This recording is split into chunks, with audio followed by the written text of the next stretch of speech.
Welcome to the Masters in Motion podcast. Join us as we jump into the world of CrossFit and celebrate the strength, resilience, and determination of Masters athletes. I'm Jason Grubb. I have with me Rick Stevenson and our guest, Justin LaSala from the Masters Chatter podcast. Hey guys, welcome to the last episode of 2023, our year in review. Happy holidays. Here we are. How you guys doing? Full year. We got a good guest tonight. Yeah, for those who are not familiar with Justin, you should be. Mr. Consistency. I count 7 games qualification, 6 appearances, the one being 2020 when they ended up canceling at the end. But what is remarkable is Justin's consistency, and I'd like to get into that just a little bit with him. But barring anything out of the ordinary, for him to qualify next year, it'll be in 3 different age categories. So that in and of itself is impressive.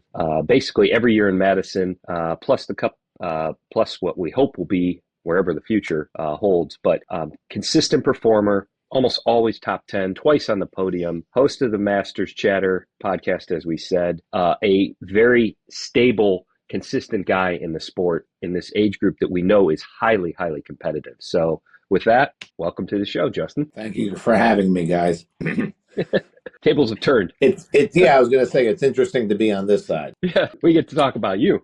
So yeah, I think, your record's out there. And I said that at the beginning about the consistency. And I think that's what I have so much respect for, and a lot of folks that are trying to compete, trying to be consistent at this level.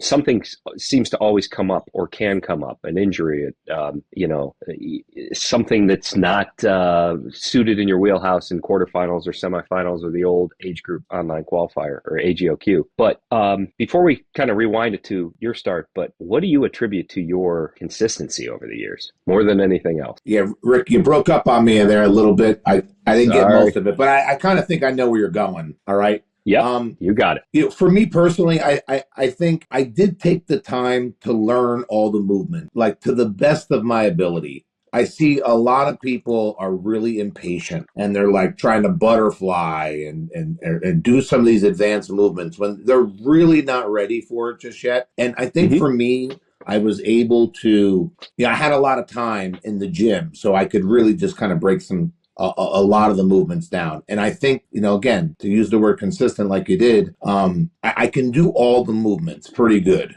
I might not be great at them, but I'm not going to be like bottom of I'm never going to have the last place score. I did that at Wadapalooza one year. I took last in the swim and I was embarrassed, the other heat was like coming out. They were like waiting for me to like get out of the water. And, I was embarrassed. And so I started swimming, and I think in 21, I think I took 4th in the swim. So, I did definitely take the time to learn things. I made my tons of shares and mistakes and all that stuff and did some things I probably shouldn't have done that didn't help out. But at the end of the day, I did really I bought into the CrossFit methodology of like, hey, learn these skills. That is going to serve you well in the long run. And it has. And Justin, you're an affiliate owner as well, correct? I had an affiliate for 9 years. Okay. Yeah, CrossFit Garwood. We started in 2012, which was like right around people started getting into it a little bit. And then we ran the wave from like 14 to 17, and then, I know a lot of people want to point to like one thing that happened, taking away regionals or doing this or doing that. Again, I think all that stuff affects it. But I do think in fitness, you do run through these kind of like niches, cycles.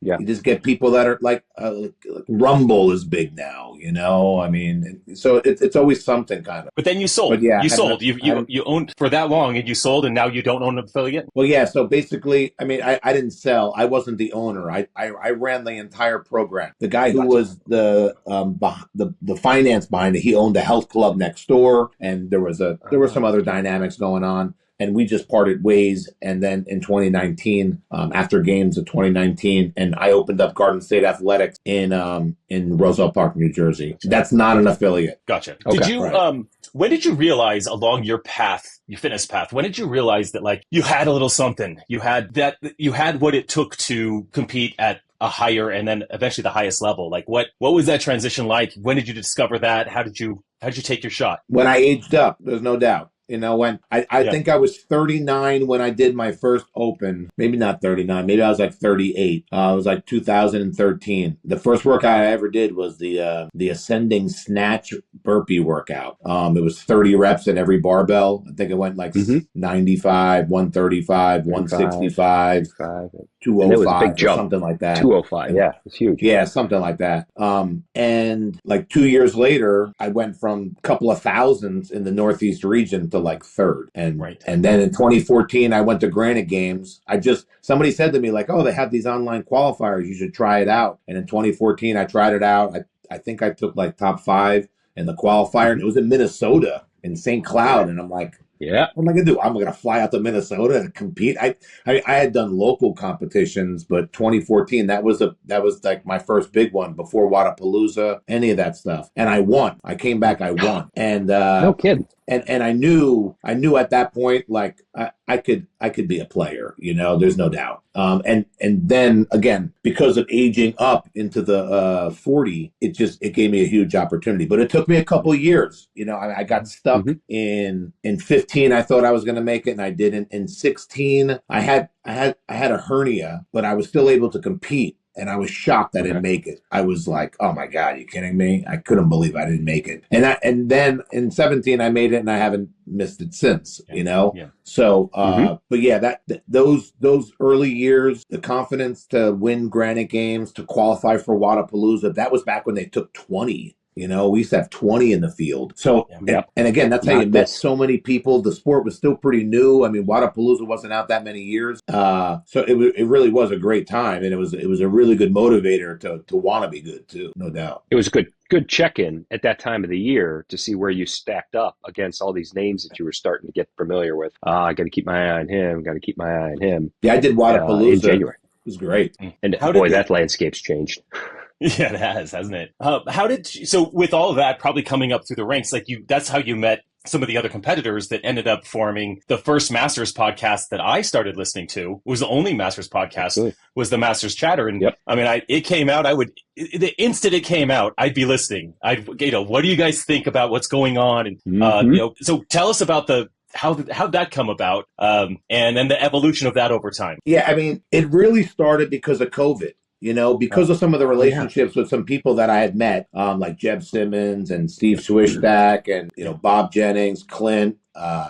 Jen wasn't in on those early stages. Bob had brought her on. We kind of felt like we needed a female voice, which we did. And so we brought Jen on, and she's super cool. So she fit in really well. But initially, it was really just to get on a Zoom call with some of these other gym owners to be like, hey, guys, what are you guys doing? You know, like, are you putting boxes on the ground? I mean, what kind of cleaning products are you using? And it really just turned into that, you know. Interesting. It was more, it kind of, you know, that's really how it started. And then, for some reason, we just started we started recording it, and we got lucky. We had Castro on, and we had a bunch of others. So it gave us some like legitimacy, I guess.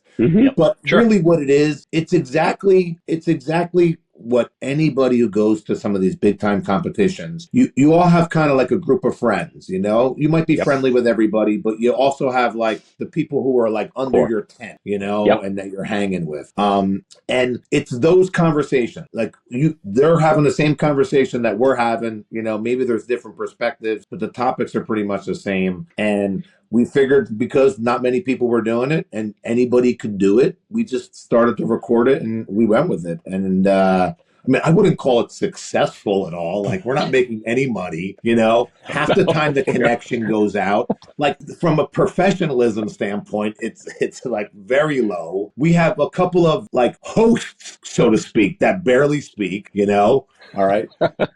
So, you know, but at the end of the day, it is a lot of ball busting, and it is a lot of ribbing, and it's all for fun, and it goes on in every little group. And, you know, we kind of just bring our group out to everybody in a sense, and we try to have fun with it. That's really what it comes down to. Well, you've got 2 listeners right here that have listened for years. Absolutely. So, you know, we've always been there, and, you know, I just know it's as Masters athletes, we tend to all be on these little islands everywhere around the globe or the United States and everywhere. And, there's a couple of people in our gyms that we can connect with, and that's it. But it's really nice. I think, one, you guys are all in my age group. So it's, there's times early on when I was like kind of trying to get intel from, what are you guys doing? What's Justin up to? What's Mike Kern up to? These are top level competitors in my age division. Bob, when Bob was competing at the higher level, but it was fun to be able to it almost felt like we were eavesdropping on your conversation as you made it public. We just got to listen in on the conversation of what y'all were thinking about. So, I mean, hats off to you guys. You've been consistent. You've done it the longest. And I still listen to it every time.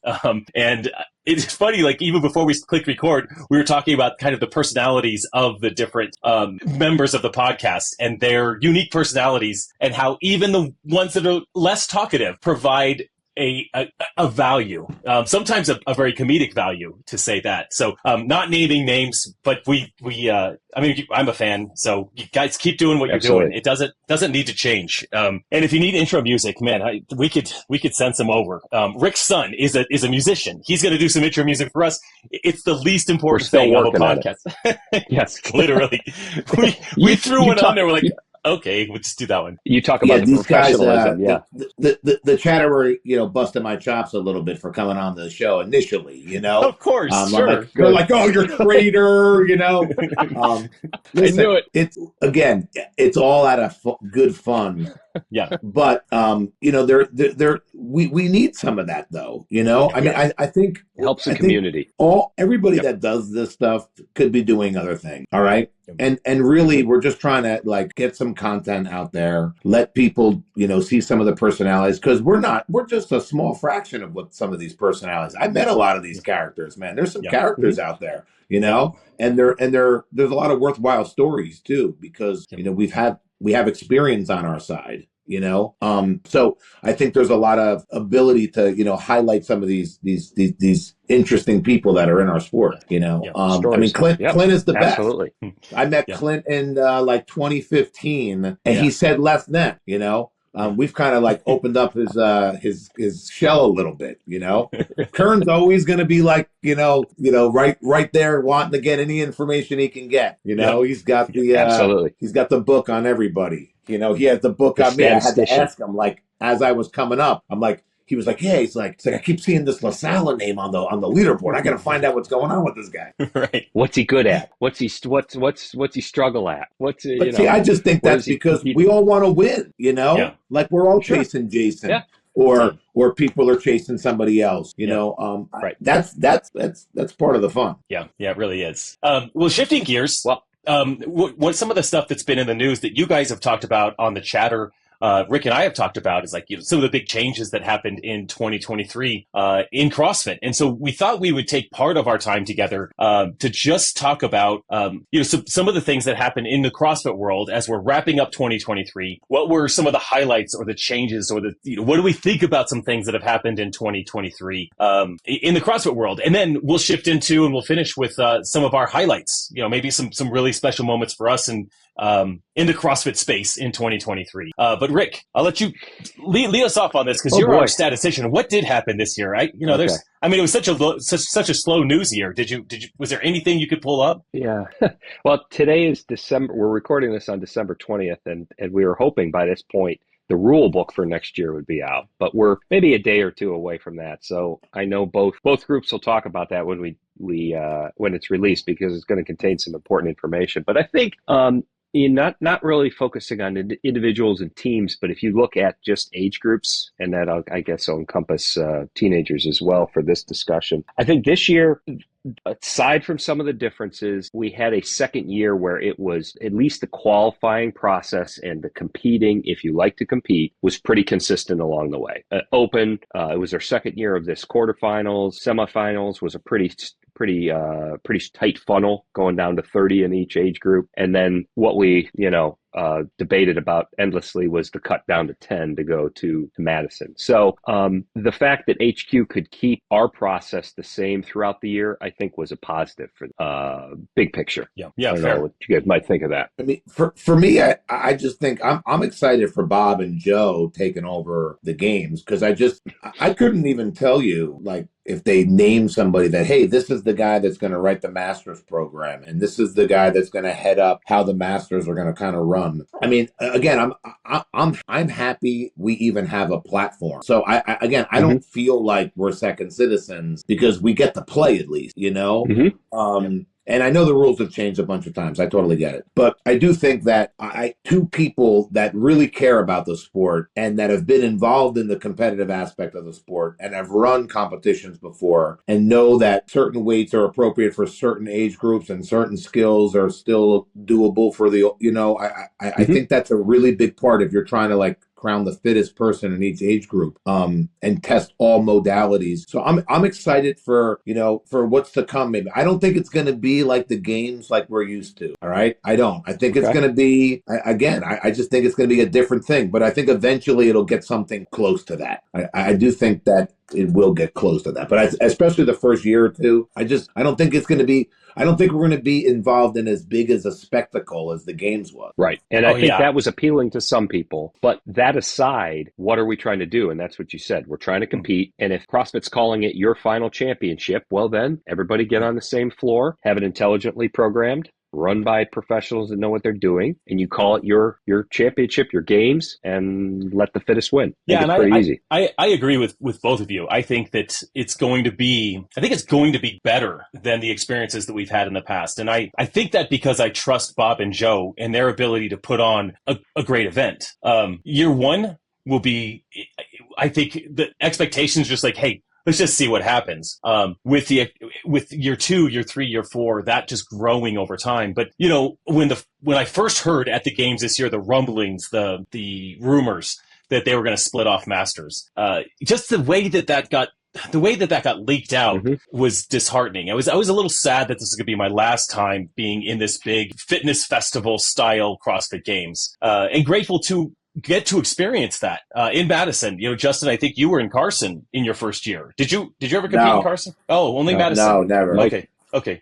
Yeah. So Mike was the Carson guy. Mike was a Carson guy. Okay. So at least we got to enjoy Madison, but transitioning that out was slightly disheartening at first. I think because there was just such little information and it was all rumors, and then the rumors were very strong and we still didn't know what was happening. But Bob and Joe, they run coming back from Legends just this past week. Like I'm constantly surprised at how amazing the Legends Championship is. Like there's no one else in that space that puts together a competition for Masters that's that large. And this year was their largest one with scaled in teams. It was truly huge. And I think overall the test was a really fair test. It was a really hard test. It was very sore. And I am every year at Legends. But to take those guys and to see or to trust that our future is kind of in their hands. I'm in the same boat, Justin. I'm so glad that we get to do this. You're turning 50 this year. You get to age up. I'm 48. I'll be 49 in 2024. We get to do this and we get to be out there on the battlefield. And it's such an incredibly rewarding experience just to be out there and suffer through 30 squat cleans and 300 feet of handstand walks and survive, just because that was such a workout. The other thing I was going to say was, I was texting with Bob the other day. It's also fun that I know Bob and we have a friendship, and he sent me a message. We were talking about some of my accomplishments historically and then at Legends this year. And he said this, his next text message was like, I spent last night working on some of the events for the games in 2024. I'm really excited. And I just replied to him and said, like, dude, look at the text you just sent. Like, could you ever imagine that you would send that text to somebody? Like, you are programming the games, man. What are you what? Send me a screenshot. What are you up to? I didn't ask him. I'm not going to get any of that. But it's just really exciting because I think, Justin, you're right. They program. They know us. They know Masters. They program appropriate. I loved that at the last minute, the workout I referenced with the 30 squat cleans and handstand walking. We found out that day that it was actually 225 for us, not 205. And there was a minute of internal panic, but then just boom, 45-year-olds, we're doing 225. Cool. Yeah, I mean, Let's do it. I think that's one of the nice things about having Bob and Joe is that they're willing to listen. I mean, Yeah. I think in the one age group they were just going to have them do chest to bar, and they said, "Hey, no, we can do bar muscle up," and they made a change. Right. And so that I think from a competitive standpoint, again, you don't want someone to just steer everybody into a different workout. But it is nice that, the competition that you're competing in, the people are thinking of you, all right? Like, hey, how can we make this the most challenging, but, again, entertaining and, possible. We don't want to embarrass the people out there that they can't do anything. I get all that. I mean, I think I think knowing that you have people that care about it. Before, you didn't know anybody who was associated with the Masters event at all. I mean, like we knew some of the flow guys and people like that, like Curtis, and some of the judges, but you didn't know anything else. We were, again, there were lots of changes, and that's part of it. I mean, again, I don't care about any of the changes.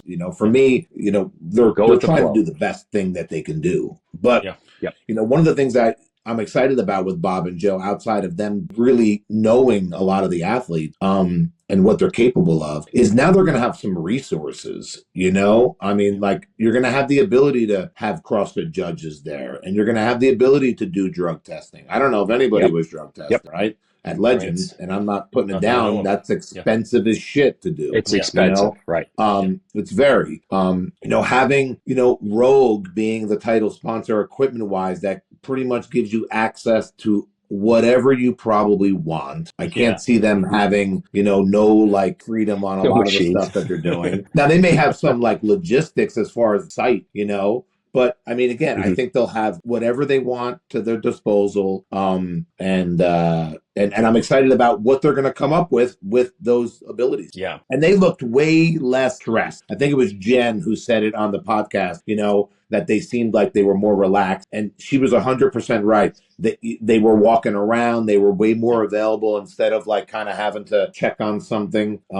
So, kudos to them. Yeah, I found myself talking with both Joe and Bob at different times, and like they were stopping to have a conversation. And in my mind, I'm like, dude, I know you don't have time for this. Like, you don't have time to have this depth of a conversation. And they're just relaxed and present in the moment.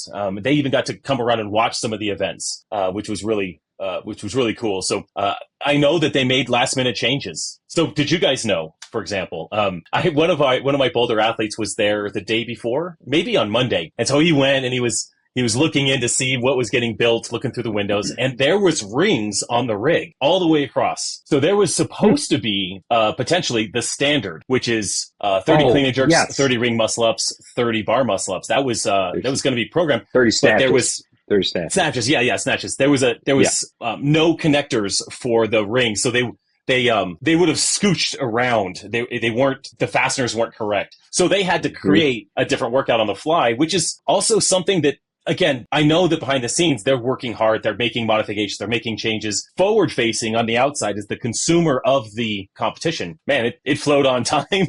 Like, we knew where we were supposed to be. We knew our heat times. The flow was flawless. So, they've got a lot of years behind them. And another thing that I mean, we all know now, but I was surprised to find out at Legends that there will be a games event for Masters athletes, and there will still also be a Legends event, a separate Legends event. I thought that Legends would converge with the games, and that was going to be it for Legends. But I'm really glad to see that they'll essentially be doing two competitions, a Games Championship and Legends Championship. I love that. I love that schedule. I love the flow of that throughout the year. I'll always do Legends if they've got it. December, wherever they do it. It's December in I think it's Phoenix coming back to Arizona. Yeah. It is. Yeah, that's right. Absolutely. That's right. I think more community focused. I think that's what they said. They're calling it the community event. Did you hear that? Yeah. Same, Justin? Yeah, I think I don't know the deal that they made with CrossFit, from a financial standpoint. I mean, again, I don't know any of that stuff. So maybe they're doing it because it's a good revenue stream and it's a good way to build the brand. The venue was really, Jason, you said it. I mean, I don't think we had any delays at all. I said it on the show, or Kern said it on the show. Even when the scaled and the teams came in, and you added all those extra athletes, it did not seem overcrowded. You were still able to, watch some of the events, the way they were kind of set up. It was accessible. And yeah, overall, I mean, I thought it was a great it was a great event, and I'm excited for what they're going to do with all the new resources that they're going to have, to move the Masters forward, because I mean, having 30 in the division is a game changer. I mean, 10 Huge. and you're still going to find out who the champion is. I get it. All right. But if you're someone who's in the lead, or you fall behind a little bit, the chances of making up the catch up, all right, it's really tough, when you only have 10. And then you have what happens in a lot of divisions, especially in the age group. People drop out because of an injury, or they drop out because of a situation. I mean, I think, well, the year Clint, that was your year, right? That was the year you tied for first. We finished sixth. You finished with 6 guys, So, and that was, I think you lost like 2 or 3 of them on day one, So now you're going the rest of the competition with like 8, so you're zero separation. Again, it becomes a very different competition. So 8, to me, you better not have any holes in your game, all right? Or you better win a lot of events. Yeah. Right. Well, as much as we're excited and looking at Legends, I think you touched on, because you said they cared so much, and I'm not insinuating that HQ didn't care about age groups, but they had a lot more on their plates. And so another big topic from this year was, glass half empty, I think, was the lack of communication, or it felt like the lack of communication. I mean, the rule book was released, everybody knew the schedule of the year. But then as the rumors started to come out, even going through some of the quarterfinals or some of the semifinals workouts, there was always a gray area, or something there were questions raised. And then you guys got to the games and you had the camera issue with one still camera and no coverage, and that was an uproar. It just felt very choppy. And I think we'll pivot away from that, in that we'll know what's going on in 2024, and you have the Legends team with Jason and Bob and Joe fully committed, and certainly much more in tune, because it's their baby, to promote and to communicate. Because I just think the ball, as much as we like everybody from HQ, we don't know that many people, and I think the ball was dropped a lot of times throughout this year, and I think that's what made it kind of frustrating. But Justin, you're right, you just got to go out and compete. I mean, don't bitch, just go do the work. But when you're trying to tell a story, I think it's highly frustrating. I think I was gonna say, I think you're right on the fact that I'm not sure if there was an owner of the Masters competition at HQ. You know what I mean? Maybe there was a small team, or maybe the fraction, there was crossover between teams, but I don't think there was anyone that owned that. And when you partner with someone like Bob and Joe, there's ownership of that, and that they take the lead and ownership of that. And they use resources given to them. And ideally they're drawing and pulling resources from CrossFit, requesting, because they have a good pulse on what makes an Masters event, I don't want to say special. I don't mean to say it that way, but they know what it takes to make a great Masters event. Justin? Yeah, I just think that if CrossFit would have just came out when they even started the Masters, it would have been an easy kind of move. Again, I don't know the finances of it, but if you had somebody that just did that. So if people had questions, they could go to that person and say, hey, what's going on with this? And he could, or she could say, hey, listen, we don't have an answer. But that's been CrossFit's MO for years. They've always kept people dark, I mean, I just think that's status quo for them, and for people like us, we're going to, like, Rick, you're still going to do it. They know that, so, but if you're trying to build it, I get it. $20. I think it's going to be more too. I think CrossFit made a really smart move, not to get away from what you're talking about, but I mean, making all the percentages or the sizes of these groups bigger so you can bring in more revenue. That's the only way you're going to see a live stream for master athletes. It is ridiculously expensive. Sure. And so that's the only, I mean, you have to bring, and more people equals more like spectators that come to support those people. Yeah. Again, I didn't think it was crowded at Legends. I wonder how many people bought tickets to them, and how much money they made at the gate, Yeah. Because that's, I think, what it's going to come down to. And what was that as a percentage of, total revenue brought in from registration and any advertising, things like that? You would think that the games attendance will be even more, and that they're looking for a venue where they can hold more, and that's certainly going to move the needle for them there. Yeah, I mean, and I also think from the game standpoint, I mean, I think CrossFit has to focus on what is their best opportunity to sell their sport, and that's the individuals. There's no doubt, you know. Mm-hmm. Yeah. To me, it's the individuals, you know, and then we could kind of like feed off of that. You know, but we ride the we need coattails. really. I mean, Yeah. I'm happy to ride them, you know. But I mean, I think that's the only It's a way. good sport. Yeah, I think that's the only way it's gonna go down, because you know we need their success a lot. You know, we really do. And it could also make it for some of these young people like, hey, look, this master thing is taking off. I could do this the rest of my life. Maybe that pulls that 35 to 39. We've all talked about those athletes that won't commit to competing in the Masters. Maybe it takes another couple of years. They see some more familiar faces. I mean, I think this year was a great year in that 35 to 39 category, both men and women. And the bigger the names, the more eyeballs. I know it's not perfect, but at least they have an opportunity to still compete if they're interested in that. And some might not be, but we'll see on that. And Justin, your point about the bigger quarterfinals, people are, complaining, 25%. 1 in every 4 people in the open or in your age group are going to literally qualify through. Yeah, but we know what the percentage of people that actually pay that money at the end and compete. It's a small fraction of that percent. Like, it wasn't anywhere close to 10%. But the thing is at least you make it bigger, you're going to get that many more people, and that's, again, more revenue. I'll take it. I have a really my take on that is the open is going to be, if you're someone who started doing open back in like 2011, 2010, 2012, that's what the second round is going to start to look like. The first round is going to be for everybody, that any person can do anywhere, pretty much. That's their game. There's no doubt. And I think some gyms may run like 2 versions, because if you get the person who does local competitions, maybe 1 or 2 a year, they're definitely signing up for the second round. They're going to Instagram, they made it to the second round. And Absolutely. the gym is going to hopefully host some sort of event, that you could, like we set the gym up for people and say, look, at this time you'll have access to the gym, the tape lines will be there, that kind of stuff, but I think that's what it's going to be, because the open is going to be a very simplistic version that it used to be. And then I think the second round is going to be some more high skills, and then it's going to get more serious after that. Again, you've got a much bigger semifinal per age group also. Yeah. You're back to the AGOQ type numbers. It's like top 200. Yeah. Right. And we know, if you look back at the leaderboards over those years, maybe you got somewhere from 160 to 175, 180 that actually put 5 scores in, or whatever, 4 scores, 6 scores, whatever the thing was.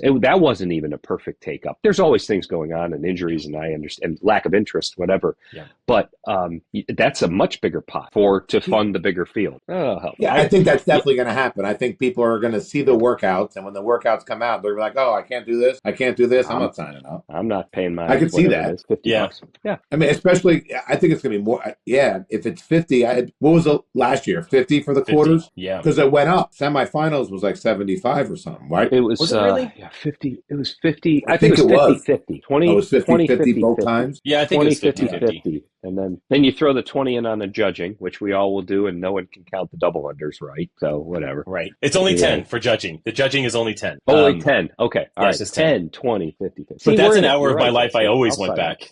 Yeah. Right. Yeah, no kidding. I'll do that. So yeah, that was a gripe of mine from a newsmaking standpoint in 2023, was that I don't hate to say mismanagement, the up and down of the consistency of what they were doing with age groups and how the year was progressing. And then by August, the swirls of rumors, and then it's been nothing but waiting for an announcement for the last quarter of the year for here. So 2023, certainly different. But I don't know if you guys had any high points or low points, considering we do need to include the low points for the year as well. No, I mean, I think those are the big parts from the CrossFit standpoint. The big news, the high points. I think the high point and the low point are the same. This is my tattoo in the middle of my chest. People always wonder what that means. It's a balance between danger and opportunity. As we was thinking, this year, 2023 was like this. There was an inconsistency and all of that, but also I think a lot of hope being carried into 2024, or at least I think that's the way we've come around to feel through the entire process. Like, okay, I'm excited to see what 2024 brings. And I will keep my expectations in check, knowing that CrossFit has a track record of changing things along the way. So I hope that we see years in advance. I hope we see years and years of legends hosting the Masters Championship. I hope all of that works out in the long run. I can't hedge my bets on any of it, but I'll be there in 2024. No. And, I've got my eyes on the guys that are aging up. I'm also excited about the guys. High point. Justin is aging out of the age group. So that's gonna open up a little bit more for one more new guy to come up, because Justin's gonna take that spot. Now he's gonna take us out of your age group, Rick. Now he's gonna be up with you, which is cool. I know. Guys, how about highlights, personal highlights in the CrossFit world, and then we'll wrap up. But what were some personal highlights, maybe accomplishments or something that stands out for you, or a couple things, really open book for 2023. Justin. Yeah, I mean, making the games for me was huge. In my last year, especially at 10, yes. I knew things were going to be really tight. And I was also fortunate. There were a handful of guys that, for whatever reason, whether they decided not to compete this year, or maybe they were injured or something, so there definitely was a little opportunity there for me to get a spot. But I was excited to make a spot from a personal standpoint. Even from even though I'm excited about what's to come for games for Masters, look, it's pretty cool to be in the warm-up area, and Rich Froning is snatching next to you, and he's asking you to borrow plate something. Like that'll be something that you won't see. All right. But I think we needed this to happen. I think for our sport to go in the direction that people wanted to, you needed to have someone take ownership of it. And I think that's what Bob and Joe will do. And hopefully in the coordinating things with CrossFit, they'll have a great event. That's what I expect. And I think if you're a competitor, who cares what they name it? All right.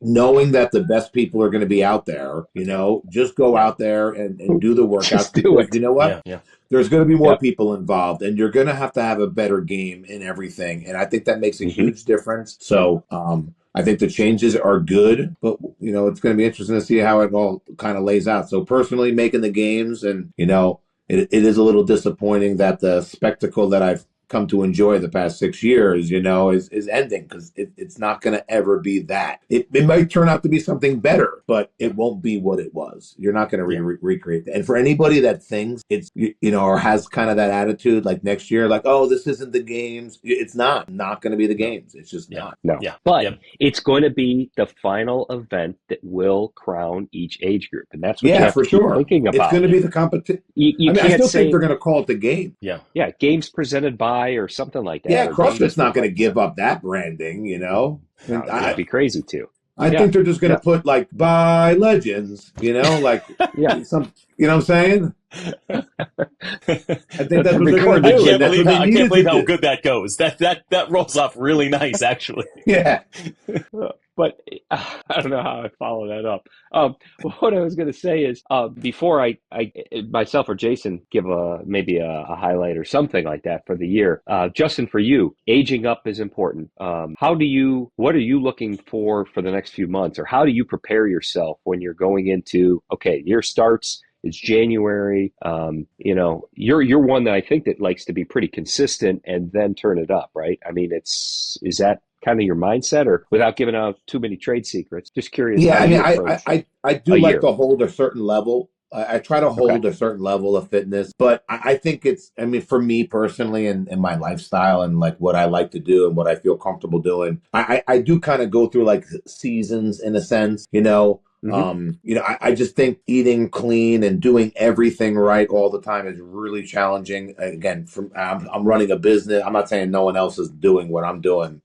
I get it, right. But it's your situation. Just for what I'm dealing with. So I'll start to gear things up come right around open. Again, it's been weird because the season's kind of changed, so you didn't know what time to peak for. But I do expect the games for Masters to be sometime in August. So that's pretty much my trajectory. I'll start cleaning up the diet probably like 5 months beforehand. And before that day, I don't think I'm going to struggle so much in the open and some of the quarterfinal rounds. Now that it's 30, I think my opportunity is to make it is going to be maybe a quote unquote easier path if I'm healthy. But Gotta be healthy. Yeah, I mean, for me, aging up means, I have a chance to be the winner.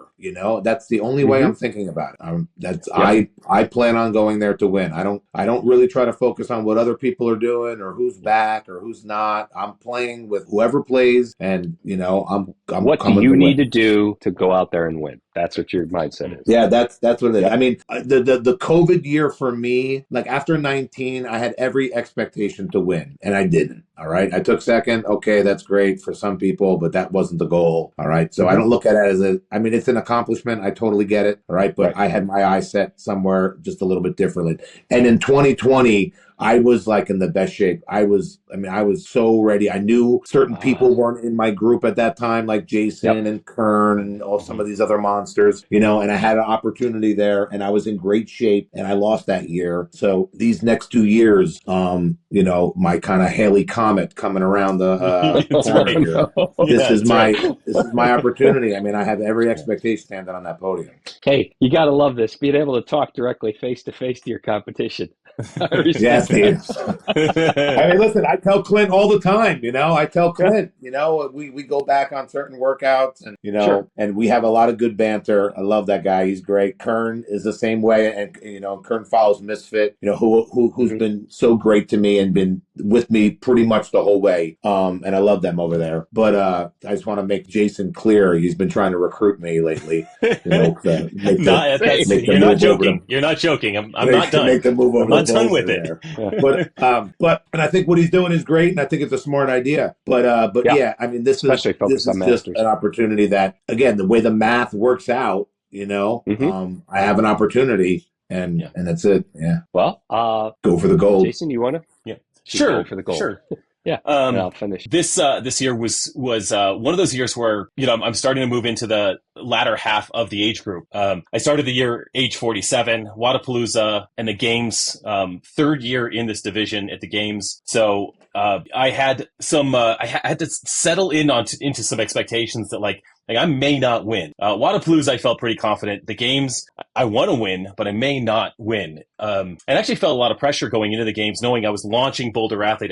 I've been training that way, but I was launching it after the games, and so I felt this additional pressure. Like I really, if I don't win the games, but I'm launching a training platform, it just that story doesn't tell quite as well. It doesn't sell as well. It's not as well. It would work out just fine, but there's always a story in second place and third place or not qualifying. There's lots of interesting stories there. And then going to MFC the first time, competing there, which was exceeded my expectations as well. It was a great competition, and it was a more challenging competition than I anticipated. So I had to work really hard up there to Hmm. win there, and then at Legends as well. Going into Legends, having a realistic expectation that there's looking at the leaderboard prior to the event, there was 15 guys on that leaderboard before a score was calculated. 15 guys that made me very nervous going into that competition.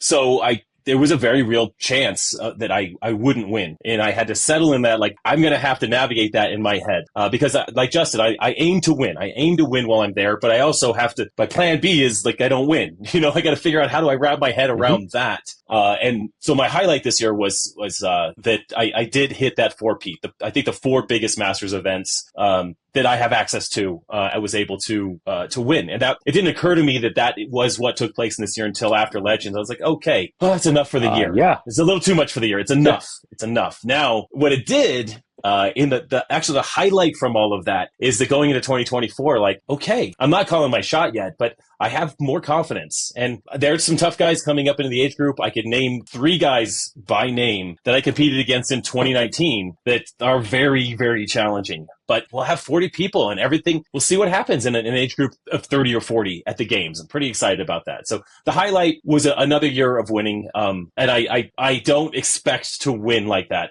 but I'm grateful when it actually comes to the point in the last workout where like, okay, I won. All I have to do is just finish this, but I know I've what that already feeling's won. like. We're good. It's a good feeling. I don't know Anyway, that. that was a nice highlight. There was some highlights. So yeah, that's it for me. Rick, how about you? Yeah, well, you guys both got coins, and then you We got did get coins at coins. Legends too, right? There, But those are cool continued the coins. Yeah. Yeah. I was gonna say, hey, it looks like they're continuing the same trend. After last year, right immediately after the games, I had an injury, wasn't healthy, kind of finished the year kind of rocky, not the way I wanted to. And this year, health was most important. Stayed healthy, ran into the heavy barbell, which I knew, had a chance to bite me in semifinals. And so after that, I pivoted and I said, okay, away from the individual competition, I want to take the second half of 2023 and I want to do as many teams type events at as high levels as I can, just because I love working with people. I think it's a great experience for masters to do teams. And I was able to do a regional it was a three person competition. And when I say regional, it's like the classic that we always started out at. It was in a field and it was raining and it was less than ideal conditions, but it was a great time and you just had a blast. And then able to do Masters Fitness Championship with a 2-person same-sex team in your appropriate age group, which was a great experience. And then finished the year at Legends with a 4-person mixed team, 2 male, 2 female, at again a higher level. And able to win those last 2 competitions. It was just fun to be a part of something that was a little different, mentally preparing. I was able to work with people and lean on people, and they could lean on me instead of it all just being in my head, which I think I needed a little bit of a break, refresh myself, and hit 2024 the right frame of mind. So really highlight for me was turning the tables and working on teams and having it be successful at the end. It was a good experience. I would highly recommend you guys have a chance to do teams some point, somewhere. Higher Dude, level, it would be so much fun. It would be so much fun. I mean, I'm watching you when I see you doing it. You're having so much fun out there. I'd have a blast. I mean, anytime there's a competition or an opportunity, I want to do it. Absolutely. So I'm in. I don't work well with others. Okay. All right. I was on a team with Mike Kern and Steve Swishstack at the Asbury Park competition in Jersey, and we took second. We took second. We had wait a second. We were like we were making everything up on the fly. Me and Swishstack were drinking at the end of the night. Okay. Kern was probably double fisted White Claws. But we were an embarrassment, and I realized that I really like the way Wadapalooza is doing teams with the way you have to have that age bracket kind of. That's fun. But I don't have a good track record working with others when it comes to CrossFit teams. Might I suggest it's choosing your teammates wisely too? That could be something. Well, yeah, it all looked good on paper, Yeah, you guys were stacked. You're stacked. And second place is a disappointment with that lineup right there, honestly. Yeah. You three. Yeah, classic CrossFit. It looked good on paper, and then you start it, Yeah, well, so it worked out well. Speaking of competitions, I do want to throw this out here. And we talked a lot about Legends. And again, for Legends next year, the community event, the one in December, for those that are interested, remember Monster Games is running their competition, and it remains the only live in-person U.S. qualifier through to Legends in December, not the games somewhere in August, but for the one in December. So Monster Games, I know they've been putting some stuff out there on social media. Their qualifier is coming up quickly, and they did want me to make mention of that. So if you're interested, I think the qualifier, it's early February 2nd through the 12th. For those that are looking to go to, I think it's Joplin, Missouri, have another live competition in the middle of the summer. Try and punch your ticket to Legends in December. It's a great opportunity, and we all know that Jason runs a really tight competition out there, and that's what really caught Bob and Joe's attention, and hence the marriage that got them all together to work together. So Monster Games live qualifier coming up soon if you're interested. Yeah, and that's another guy. I mean, he cares about what's going on in the sport. Oh, yeah. It's great to have him involved. Yeah, absolutely. Yep. So it was great that he PSA for today. Very cool, Justin. Thanks for coming on the podcast with us. Yeah, no problem, guys. Where can people find you and find your podcast? Yeah, I mean, I don't even know. I mean, they tell me where to upload it, and I upload it. Bob used to do it, and then he passed it all off to me so he could focus on Legends. And so yeah, I mean, we're on Apple. The little icon on your phone, you type in the Masters chatter, and you'll get if you you'll never know follow what it. you're going to get. That's the beauty of it. Right. Sometimes it sounds pretty professional, and other times last time we did the first show at Legend. Mhm. Normally we have these connection problems like you guys do, Yeah, all right, yeah. like everybody does, Yeah. and we figured, hey, maybe if we just put the phone on speaker and we all sat around it, we would be able to talk. And actually that was the only way that worked. We used my computer the first time, and we sat around the computer, and everybody was saying they could only hear me. Then we used the phone, and that wound up working. But you never know what you're going to get, so that's probably more reason to check it out. Yeah, That is I was true. gonna say, That is true. I love opening up my podcast roll and seeing that logo in there. I'm like, good, another episode. So yes, And for those that are looking to follow him, specifically go to iTunes, type in Masters Chatter. You'll get their logo, follow the show, and then you're surprised. It's like Christmas morning. You never know what you're going to get. We have fun with it. Yep. Yeah. We have some fun. We'll appreciate you, Excellent. brother. And thank you very guys much for coming on. With that, guys, we just want to thank those of you that have tuned in this far into the episode. We want to thank you for tuning into the Masters in Motion podcast. We would be grateful if you could take a moment to leave us a 5-star rating on Apple Podcast or your preferred podcast app, even on YouTube, which we're now publishing the video version of this onto. Your support helps us reach more listeners to grow our Masters community. Until next time, guys, get bolder, not older.